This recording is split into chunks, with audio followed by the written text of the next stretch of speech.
FitnessRx for women, and this is my next question and answer segment where I took your questions from Facebook and I'm going to answer them for you today. So right now I'm actually in Trinidad and Tobago doing a 2-day seminar, so I'm answering all your questions from on the balcony. Beats the snowy weather we're having in Michigan right now. But anyway, the first question I have is, Nicole, I don't like fish and sometimes I get real tired of chicken and turkey. I know beans have a lot of protein, but I don't know if they are a complete source of protein. If not, how can I combine them with other foods? Thank you. Well, there is protein in beans, of course, but it is more of a complex carbohydrate. There are many other types of protein that you can have that are more of a complete protein, like egg whites, any type of fish. So cod, tilapia, mahi-mahi, salmon, sea bass. You could do steak, you could do ahi tuna. There's a ton of other options. You don't just have to stick to turkey and chicken. You could also do whey protein powder, Greek yogurt. So those are some examples of ways that you can mix up your protein sources. What do you do for yourself to keep your muscles loose and prevent them from getting tight and losing your definition? Yoga, Pilates, sports massage, or do you stretch during, before, after workouts, etc.? Well, just because you're tight doesn't necessarily mean that you're going to lose muscle definition, but if you're really tight, you could increase your risk of injury. So, the things that I do to help make sure that my injury risk is reduced, I stretch after every workout.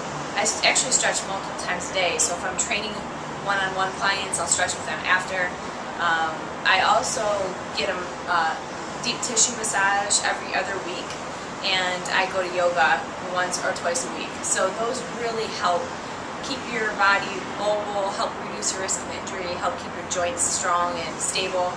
It also helps with balance and coordination, blood flow. I mean, there's just a slew of health benefits. So thankfully, I've been injury-free for quite a while, so all those precautions I take on a consistent basis so that it stays that way. What is your favorite or best butt exercise?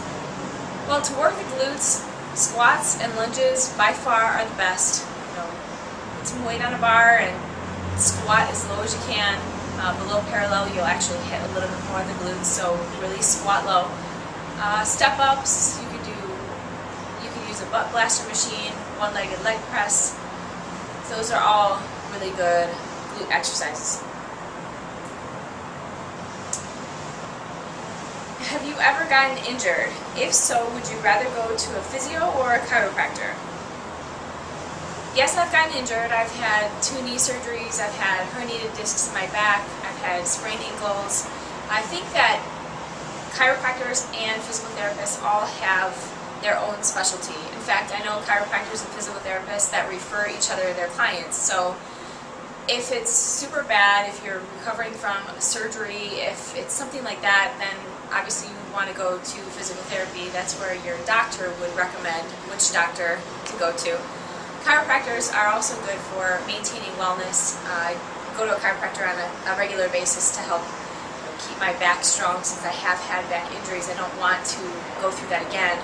And it also helps me, I think, increase circulation and prevent me from getting sick.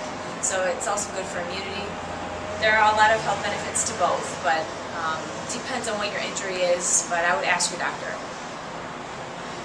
And the last question I have is, I often have a problem with cheat meals. I'll have the mentality of, well, I already cheated once, I might as well keep going. Any advice on how to keep those little cheats to just one meal or snack rather than ruining an entire day? This is something that I think a lot of people struggle with, myself included. So, 80% of the time I eat healthy, and I do allow myself to have cheats sometimes, but my cheats aren't, I try to avoid processed foods as much as possible, and if I have sugar and food like that, it makes me want to have more of it.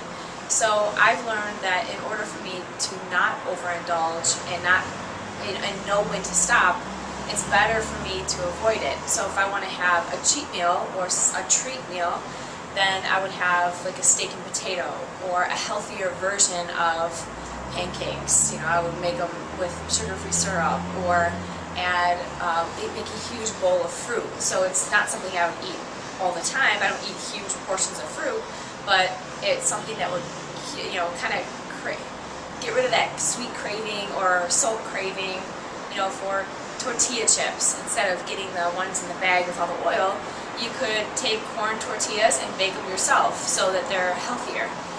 So there are a lot of ways that you can go about having a treat meal without going completely overboard, and just know that everything in moderation.